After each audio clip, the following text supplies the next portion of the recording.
సంవత్సరాల అనుభవం ఆంధ్ర, తెలంగాణ, కర్ణాటక, తమిళనాడులో లక్షల మంది నమ్మకమైన కస్టమర్ల సంతోషాలకు నిలయమైన మీ నివాసానికి అందమైన చిరునామా. ఎవరికైనా అసూయ కలిగేంత ఆరోగ్యం అన్నట్టు అంటారు కదా, అంటే చూడటానికి మీరు మామూలు చూడటానికి ఆరోగ్యంగా కనిపిస్తారు, ఆరోగ్యంగా కూడా ఉన్నారు, రెండూ ఉన్నాయి కదా. స్లిమ్ అవుతున్నారు, బాగా స్లిమ్ అయ్యారు, ఈ మధ్య ఇంకా స్లిమ్ అయ్యారు. మీ ఆరోగ్య రహస్యం ఏంటి? అసలు పొద్దున్న నిద్రలేచినప్పటి నుంచి పడుకునేంత వరకు మీ డైలీ ఏంటి మీ లైఫ్ స్టైల్ సార్? ఎన్ని గంటలకు లేస్తారు? వాటన్నిటికంటే కూడా ముందు చెప్పాల్సింది మా ఫ్యామిలీ జీన్స్. మా ఫాదర్ 96 years బతికారు. ఆయన చనిపోయే 2 రోజుల ముందు కూడా వాకింగ్ చేస్తూనే ఉండేవారు మార్నింగ్. మా మదర్ 100 years బతికారు. So family genes are very good.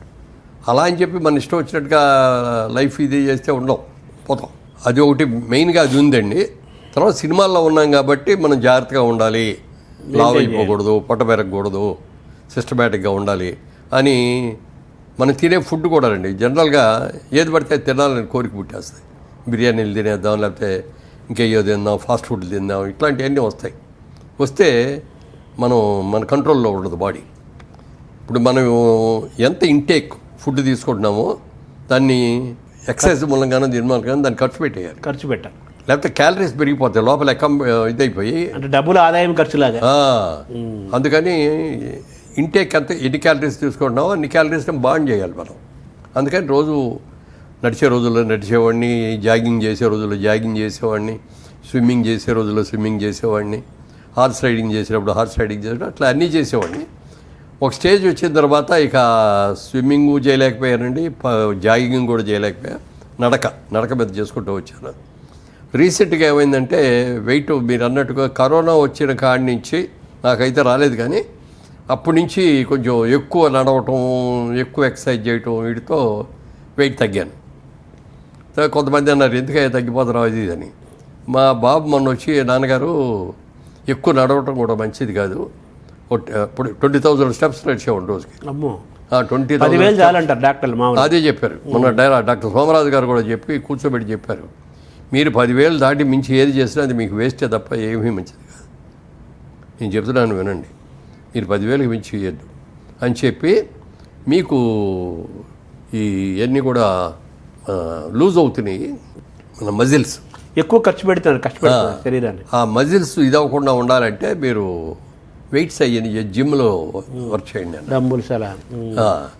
అందుకని ఇప్పుడు జిమ్కి ఒక ట్రైనర్ని పెట్టుకొని ఇంట్లోనే మాకు జిమ్ ఉంది. వాకింగ్ ఉంది. వాకింగ్ అంటే మొన్నటిదాకా 20,000 చేశానండి, ఇప్పుడు 10,000లోకి వచ్చాను, తీసుకొచ్చాను. ఎన్ని గంటలకు లేస్తారు సార్ పొద్దున మీరు? మామూలుగా 5కి లేస్తాను, లేచి కాలకృత్యాలు తీర్చుకొని అదే 5:30 to 7 నడుస్తానండి. నడిచి 7కి కరెక్ట్గా ఇంట్లోకి వచ్చేసి ఈటీవీ న్యూస్ పెట్టుకోవటం, ఈటీవీ న్యూస్ చూస్తా, మామిడి తెచ్చిన కాఫీ తాగుతూ నేను చేయటం. ఇక 20,000 చేసే రోజుల్లో మళ్ళీ 8 కాడికి మళ్ళీ 9 దాకా నడిచేవాడు. తర్వాత మీరు పూజ చేస్తారు కదా కంపల్సరీగా, అది ఎప్పుడు చేస్తారు? అది ఈ ఎక్సర్సైజ్ అయిపోయిన తర్వాత స్నానం చేసి పూజకి వెళ్తాను.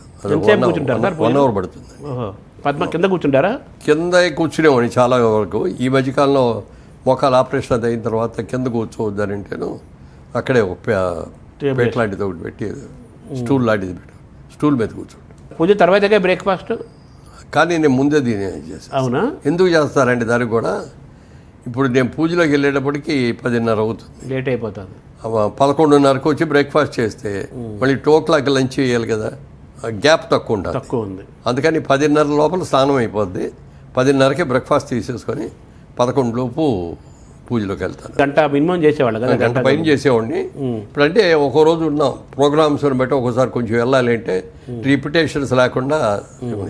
దేవుళ్ళు అందరూ పలకరిస్తారా? అంటే అందరినీ పలకరిస్తారు. అంటే కళ్ళు మూసుకొని ధ్యానంలాగా కూర్చుంటారా? మీ పూజా విధానం ఎలా ఉంటుంది? అంటే చదువుకుంటాను, నేనే పైకి చదవను, ఇదివరకు పైకి చదివాడిని.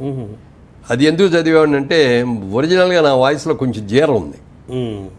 ఆ జీర వాయిస్ పోవడం కోసం ఎవరన్నా చెప్పారనమాట. అప్పుడు సిగరెట్లు తాగమని కొంతమంది, చుట్టలు తాగమని కొంతమంది, లేకపోతే బీచ్కి వెళ్ళి రోజు పొద్దున్నే వాయిస్ ఎక్సర్సైజ్ చేయమని ఇవన్నీ చెప్తున్నారు. Vocal exercise. అప్పుడు నేను అనుకున్నాను అనమాట, రోజు పూజ చేస్తాను కదా, పూజ చేసేది బాగా లౌడర్గా చదువుతాం, గంటసేపు కంపల్సరీగా ఉంటుంది, కంపల్సరీగా పూజ చేస్తాం, కంపల్సరీగా దీనికి కూడా ఇది ఉంటుంది అని చెప్పి బాగా లౌడర్గా చదివేవాడిని. అప్పుడు ఎక్సర్సైజు వచ్చింది, అన్నీ వచ్చినాయి. తర్వాత ఇక పెద్ద ఇల్లు అనమాట, మెడ్రాస్లో ఉన్నప్పుడుది పెద్ద కాంపౌండ్. మనం ఎంత పెద్దగా చదివినా పక్కింటి వాళ్ళకి ఏర్పడుతుంది డిస్టర్బెన్స్ లేదు. డిస్టర్బెన్స్. సో వోకల్ కార్డ్స్, తర్వాత ప్రాణాయామం కూడా కదా, మాట్లాడుతుంటే నాభి దగ్గర నుంచి వస్తుంది కదా. సో మీరు మీ పూజా కార్యక్రమంలో దేవతలందరినీ మీరు పూజించడము, స్తోత్రాలు అంటే ఈ దేవుడు ఆ దేవుడు అంటే దేవుడు అనేవాడు ఒక్కడే అనేది నా ఇదే ఆలోచన. అవును, దేవుడు అనేది ఒక అతీతమైన శక్తి. సబ్కా మాలిక్ ఏక్ హై అన్నారు కదా. అంతే, సబ్కా మాలిక్ ఏక్ హై అన్నట్టు ఒకడే దేవుడు. ఆ దేవుడికి పేరు లేదు, ఊరు లేదు, రూపం లేదు, ఏమీ లేదు. అలా అని చెప్పి మనం కళ్ళు మూసుకొని దేవుడిని మనం ఉంచుకుంటే ఏదైనా అట్లా దేవుడిని తలుచుకోవాలి అంటే ఒక బొమ్మ కావాలి, ఒక రూపం కావాలి. ఆ రూపానికి ఒక పేరు కావాలి. అందుకని మనం హిందువులు ఏంటంటే చాలా దేవుళ్ళు అంటారు. అవును, మనం పంచభూతాలన్నీ డైరెక్ట్ దేవునుకుంటాం. అవును, మరి ఇంకా పొట్ట నేల అన్నీ దేవుళ్ళే మనకి. అవును. అదే ఇతర మతాల్లో చూస్తే బుద్ధిస్టులకి ఓన్లీ గౌతమ్ బుద్ధులే, ముస్లిమ్స్కి ఓన్లీ అల్లా, క్రిస్టియానికి వెళ్ళి చూస్తే జీసస్. కానీ మనకు అలా కాదు, 3 కోట్ల మంది ఉన్నారు. ఓ రోజున బాలకృష్ణ గారు, నేను, బ్రహ్మానంద్ గారు మేమందరం ఒక షూటింగ్లో ఉన్నాం. జయసింహ అని, అది కుంభకోణంలో షూటింగ్, అక్కడ ఉన్నాం. బాలకృష్ణ గారిది నాది పక్క కాటేజీలు, ఎదురుగుండా కాటేజ్ ఏమో బ్రహ్మానందం గారు. బాలకృష్ణ గారు రోజున పొద్దున్న షూటింగ్ వెళ్ళిపోయారు. ఈయన చేస్తూ ఉండగా నా దగ్గరికి వచ్చాడు బ్రహ్మానందం గారు. బయట కూర్చొని అన్నీ వింటున్నాడు, నేను మాట్లాడే ఈ చూసి అవన్నీ అయిన తర్వాత ఈ రోజు ఎంతసేపు చేస్తారు పూజ అన్నాడు. గంట సేపు చేస్తారండి అన్నాడు. ఏ దేవుడిని పూజిస్తారు అన్నాడు. అందరినీ పూజ చేస్తారండి. మరి మీరే దేవుడిని చేస్తారండి అన్న. నేను ఒక్కళ్ళే చేస్తానండి అన్నాడు. ఎవరిని చేస్తున్నారు మీరు అన్న. నేను వెంకటేశ్వర స్వామిని. నా ఉద్దేశంలో వెంకటేశ్వర స్వామే దేవుడు. నేను ఏ గుళ్ళోకి వెళ్ళినా, సాయిబాబా గుళ్ళోకి వెళ్ళినా వెంకటేశ్వర స్వామినే చూస్తా అక్కడ సాయిబాబాలో అని. ఎందుకంటే అట్లా అన్నాను. ఒక చిన్న ఉదాహరణ చెప్పాడు ఆయన. ఇప్పుడు చాలామంది ఇంట్లో పని చేసే వాళ్ళు వచ్చి 3 ఏళ్లలో 4 ఏళ్లలో చేసి వెళ్ళిపోతూ ఉంటారు కదా. ఇప్పుడు అపార్ట్మెంట్స్లో ఉండేవాళ్ళకి నెలకి. ఇప్పుడు 4 ఏళ్లలో పనిచేసే ఒక అమ్మాయి మన ఇంటికి వచ్చింది అనుకోండి, అన్హెల్తీగా ఏదైనా జబ్బు చేసింది. మన ఇంట్లో పనిచేసే అమ్మాయి అయితే మనమే ఇచ్చిదిగా మా డబ్బులు తీసుకెళ్ళి చేయించుకుంటాం. 4 ఏళ్లలో చేసే అమ్మాయి మన ఇంటికి వచ్చింది, ఎవరో ఒకళ్ళు ఇస్తారులే అని ఎవడో ఇవ్వడు. అలాగే నువ్వు అందరు దేవుళ్ళని పూజ చేసావు అనుకో, ఆంజనేయ స్వామిని చూసుకుంటాడు, వెంకటేశ్వర స్వామి అనుకుంటాడు, జీసస్ చేసేవు నన్ను చూడలేదు కదా అని ఆయన అనుకుంటాడు. అందుకని నేను ఒక్కళ్ళనే చేస్తాను అన్నాడు. ఏదో బాగానే ఉంది, కానీ అలానే అదే పంచిపోతాలు కూడా మనకి దేవుడు, చెట్టు పుట్ట అన్ని దేవుళ్ళే మనకి. అంటే మన మనిషిలో, జంతువులో, చెట్టులో, పుట్టలో చూడటం అనేది మంచి. గోమాతను ఎంత గొప్పగా చూస్తాం. తల్లి తర్వాత తల్లి గోమాతే అన్నాం, కానీ ఎప్పుడు గోవు ఆవు అని అన్నాం. భూమాతను కూడా అంటాం. భూమాత, ఆ దైవాన్ని, గాలి కానీ నీరు కానీ పంచభూతాలు అన్నీ కూడా ఈ పంచభూతాలు సరిగ్గా పరిపాలిస్తున్నాయి కాబట్టి మనం ఉండగలిగాం. అవును. గాలి గట్టిగా వీస్తే మనం పడిపోతాం. అవును. వర్షం ఎక్కువ కురిచేసి నీరు ఎక్కువ వచ్చేసిందంటే కొట్టుకుపోతాం. అంతే కదా. ఏమంటే గాలి అసలు రాకపోతే గుండె అయిపోద్ది, ప్రాణవాయువు.